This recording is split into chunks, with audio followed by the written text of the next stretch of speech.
السلام علیکم ورحمۃ اللہ وبرکاتہ، اعوذ باللہ من الشیطان الرجیم، بسم اللہ الرحمن الرحیم۔ آج میں آپ کو بتاؤں گا کہ زندگی کے اندر خوشی کیسے لائی جا سکتی ہے۔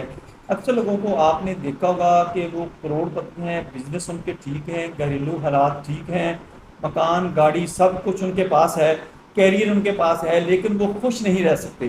وہ کس وجہ سے خوش نہیں رہ سکتے؟ ان کے اندر کیا کمی کوتاہی ہو سکتی ہے؟ کیا یہ کوئی بیماری ہے جس کی وجہ سے وہ خوش نہیں رہ سکتے، یا خوش نہیں رہنا چاہتے، یا ان کو خوش نہیں رہنے آتا؟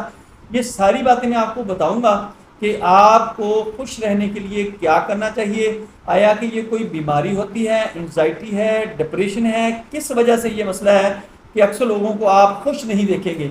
کہ وہ جس بھی حالات میں ہیں، اتنے اچھے حالات میں ہوتے ہیں، پھر بھی خوش نہیں ہوتے، ناشکرے ہوتے ہیں۔ یہ کیوں ہوتے ہیں؟ سب سے پہلے آپ نے یہ کرنا ہے کہ میری ویڈیو آپ نے لوگوں کے اندر شیئر کرنی ہے، اور اس کو